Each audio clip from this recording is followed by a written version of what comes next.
ఈరోజు ఇక్కడ ఎల్బీ నగర్ ఆమ్ ఆద్మీ పార్టీ ఆధ్వర్యంలో మొన్న ఏదైతే ఈడీ సంజయ్ సింగ్ని అక్రమ అరెస్టులు ఈడీ సిబిఐని ఉపయోగించి మోడీ చేస్తున్న కార్యక్రమాలకి నిరసనగా ఇక్కడ ప్రదర్శన చేయడం జరుగుతుంది.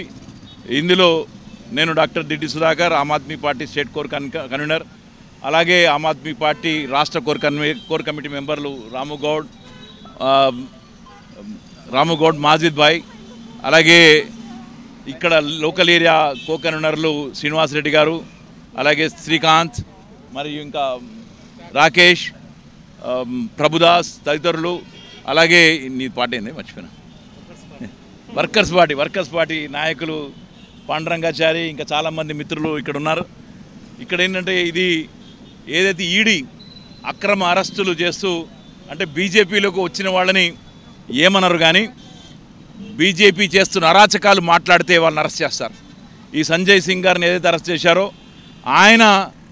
ఆయన పేరు ఇంతకుముందు లిస్టులో వచ్చినప్పుడు ఆయన అడిగాడు, నా పేరు ఎందుకు వచ్చింది ఈడీ లిస్టులో అని.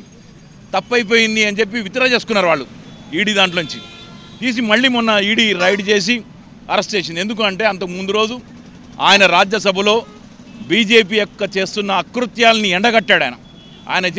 వాళ్ళు చేస్తున్న అక్రమాలన్నింటినీ కూడా బయటపెట్టాడు. వాళ్ళు చేస్తున్నన్నింటిని కూడా మళ్ళీ మొత్తంగా తూర్పారబట్టాడు. ఆదాని మోడీ యొక్క బేనామీ అని చెప్పి ఆయన చెప్పడం జరిగింది. దేశంలో ఆస్తులన్నీ ఇద్దరు అమ్ముతున్నారు, ఇద్దరు కొంటున్నారని చెప్పి ఆయన రాజ్యసభ సాక్షిగా, పార్లమెంటు సాక్షిగా నిలదించడం జరిగింది. అందుకని ఆయన్ని కూడా అరెస్ట్ చేశారు. ఎందుకంటే మోడీకి కానీ, మోడీ తాబేదారులకు కానీ, బీజేపీ ప్రభుత్వానికి కానీ వారిని విమర్శించే వాళ్ళని లోపలేస్తూనే ఉంటారు. ఎందుకంటే వాళ్ళకి అధికారం నిలుపుకోవాలి. వాళ్ళ ఏదైతే వాళ్ళ తాబేదారులు ఉన్నారో వాళ్ళే దేశమంతా ఎలాలి అని ఈరోజు చేస్తున్నారు. ఈరోజు వారికి భయం పట్టుకుంది కేజ్రీవాల్ని చూసి. అంతకుముందు కేజ్రీవాల్ ఏదో ఉద్యమాలు చేస్తున్నాడు కదా, రాజకీయాల్లోకి రండి అని చెప్పి అంటే తొడగొట్టి బరిలో నిలిచిన కేజ్రీవాల్ ఈరోజు దేశంలోనే అత్యున్నత నాయకుడిగా ఎదగడం జరిగింది. ఎందుకంటే కేజ్రీవాల్ అవినీతి వ్యతిరేక పోరాటం, కేజ్రీవాల్ ప్రజల సొమ్ము ప్రజలకే చెందాలన్నది, అలాగే ఉచితాలన్నీ కూడా ప్రజలు కట్టిన పన్నుల నుంచే అందజేస్తున్నాడు. ఆయన ఎక్కడి నుంచి దోచుకొచ్చో లేకపోతే అప్పులు చేసి మాత్రం కాదు, ప్రజలు కట్టే పన్నుల్లోంచి ఇవ్వాలి, నేను ఇస్తున్నాను మీరు ఇవ్వండి అని నినదిస్తుంటే దానికి మోడీ ప్రభుత్వం భయపడి ఈరోజు కేజ్రీవాల్ని అరెస్ట్ చేసే కార్యక్రమాల్లో ఉంది. రేపు కేజ్రీవాల్ని అరెస్ట్ చేసినా ఆశ్చర్యం లేదు. ఇప్పటికే ఆమ్ ఆద్మీ పార్టీకి చెందిన 2 మినిస్టర్లు లోపల ఉన్నారు. మన సంజయ్ సింగ్ లోపల వేశారు, అంతకుముందు ఇంకా చాలామందిని వేశారు.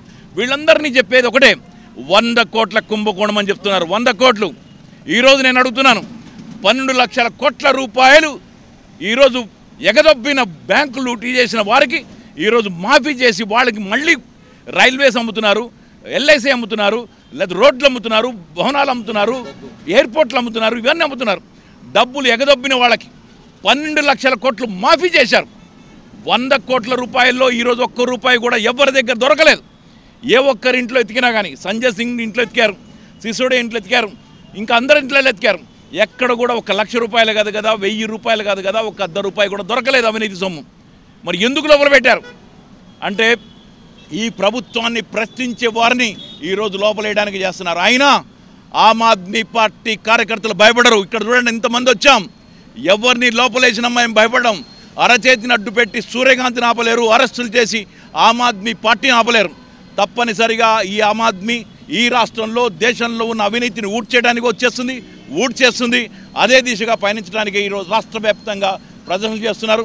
మా కార్యకర్తలందరూ కూడా ఇటువంటి ఈడీ సిబిఐని ఏదో సంఖలో పెట్టుకుని వారి పార్టీలకు వస్తే మంచివాళ్ళు, వేరే పార్టీలు ఉంటే చెడ్డవాళ్ళు అన్న పద్ధతిలో చేస్తున్న దాన్ని నిలదీస్తాం. తప్పనిసరిగా పోరాటం చేస్తాం. ఎంతమందినైనా జైల్లో పెట్టండి, భయపడమని చెప్పి ఈ సందర్భంగా తెలియజేస్తున్నాం. Thank you very much. ఈరోజు సంజయ్ సింగ్ గారికి మద్దతుగా మా కార్యకర్తలందరూ వచ్చి అధిక సంఖ్యలో పాల్గొన్నందుకు చాలా కృతజ్ఞతలు.